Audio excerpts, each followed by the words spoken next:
Hi, everybody. This is Dan Stolbarger. Welcome to this week's KFIR Middle East Update. It is the week of April 1st, but no fooling around here, all right? So this is it. This is news out of the Middle East. We always start with what we call our news bites. Interesting that, when we're talking about elections, we always in the Middle East, we always kind of talk about the succession to Mahmoud Abbas.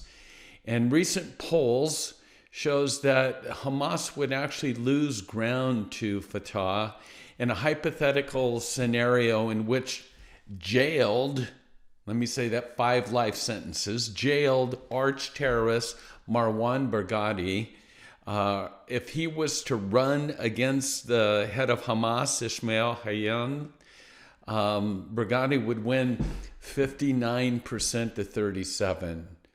Interesting, a jailed terrorist as in charge of the Palestinian government. Think about that one for a second. Naftali Bennett, the Prime Minister of Israel, just tested positive for COVID one day after meeting with Secretary of State Anthony Blinken, who was in Israel to attend the Negev Summit. We'll talk about that.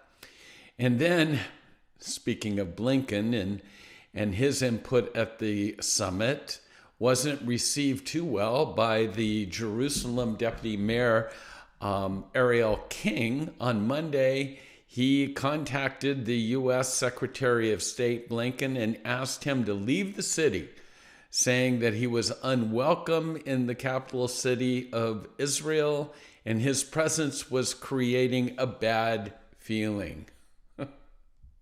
Well, let's talk about that summit. Again, just a reminder, make sure you get the PDF PowerPoint. Pictures, much more than we have time for in this short YouTube video. So the summit itself, again, we have representatives from 4 Arab states, from Egypt, Morocco, Bahrain, and the United Arab Emirates. Meeting specifically at the top of their agenda is the pending nuclear deal with Iran. Pundits tell us that it's days away from the U.S. signing on and agreeing to some sort of deal. And in the meantime, those that will be kind of the first strike or the first targets of Iran, these Abrahamic Accords, under Trump, Sunnis, gathered together in the Negev to talk about certain options. Unfortunately, Blinken invited himself, and in the guise of developing sort of this regional alliance against Iran, the Biden administration brought up in this summit the need to push forward with its agenda to divide Jerusalem and to force the establishment of a 2-state solution. Keep in mind everything that's taking place in Israel at this time. Again, railroading this summit because no Arab country is ever going to verbalize any negativity towards a 2-state solution. And unfortunately, this sort of took over that summit. And that's why what we just read about the Vice Mayor of Jerusalem asking Blinken to simply go home. The so-called Biden-Iran deal is going to be much worse even than Obama's deal. The worst parts of this new deal is, of course, that it will enable the Iranian regime, repeatedly listed by the U.S. as a state sponsor of terrorism, the leading state sponsor of terrorism in the world, I might add. But the U.S. is also stating that besides allowing them the capabilities of nuclear warheads in interballistic missile systems, etc., that in a separate deal, the U.S. will reportedly release the IRGC from the list of U.S. Foreign terrorist organizations in return for a promise. So if the Iranians promise not to attack America, and can you see that promise? Then we'll move forward with both of these agreements. I have no words about that. There's a new wave of terrorism going on in Israel at this time. Over the last 8 days, there's been 11 lives that have been lost. The most recent is in sort of a suburb of Tel Aviv, an Orthodox neighborhood, Bnei Barak, where a Palestinian from Jenin shot and killed 5 people. The response, of course, a silence for quite some time from Abbas, we'll talk about in a second. But if you want to know the response, is there really mourning and concern for this? Well, Palestinians handed out sweets in celebration of the attack, while social media accounts praised the murder and inaugurated a new hashtag, Operation Bnei Barak, where videos of the attack were uploaded and the terrorists were praised as brave and heroic, shooting, murdering innocent people. Brave and heroic.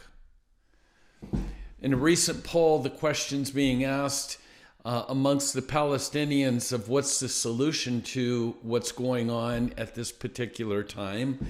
And this new survey sheds some light about Palestinian attitudes towards Israel, the peace process, and even their own leaders. When asked how to break the current impasse, 68% of Palestinians chose violence, ranging from all-out terror war to sporadic terror attacks. Only 25% chose the path of negotiations.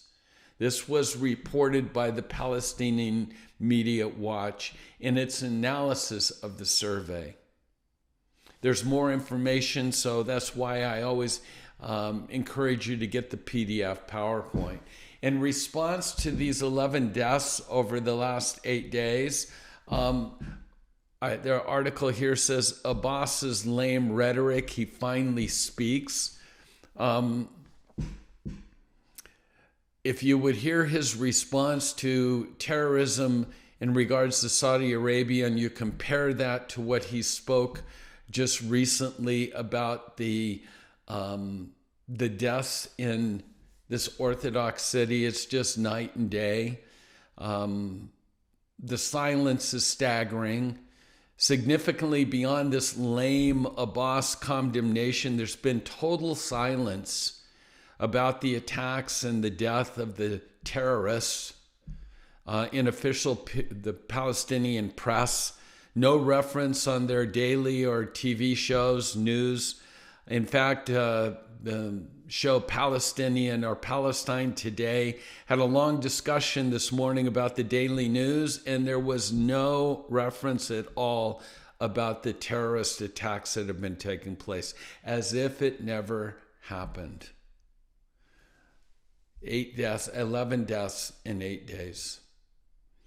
The Iranian Guard, this is again part of that negotiation deal of the nuclear accord agreement between the U.S.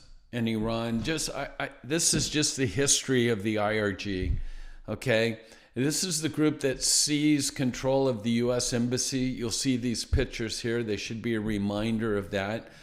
2 years later, the Iranian Revolutionary Guard struck buildings in Lebanon that housed American soldiers, and they killed a total of 307 individuals, including 241 Americans.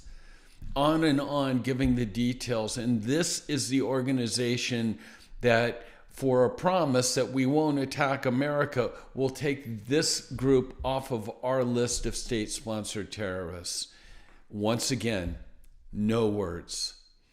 Always want to end on a high note, though, okay? Going to Israel soon. My wife and I are doing a recon mission in May, seeing the lay of the land these days, and we're taking groups once again, this time in September. Information on our website at holygroundexplorations.com. Can't wait to get there. But there's a new site. I've heard about this place. It's in the Galilee area, Gilboa primarily, but there was a mosaic that's been found inside the prison walls. And so they're thinking about moving the prison and making this site available to tourists. It's called the Jesus Mosaic. And interestingly enough, it dates back to the 3rd century. And the writing simply says, "To the God, Jesus Christ." It's the point blank, it's the earliest mosaic ever dedicated to Jesus. And again, eventually it will become a new tourist site. So again, that's according to the Times of Israel. So what an opportunity once again, but we won't visit until the prison's moved. Okay, well, that's our report for this week. And even in the lightness of that last comments about the mosaic or stuff like that, it weighs heavy still on our hearts what's taking place in Israel today. So if ever there was a time to pray for the peace of Jerusalem, that time is now. God bless you all. Be praying. And until next week, shalom.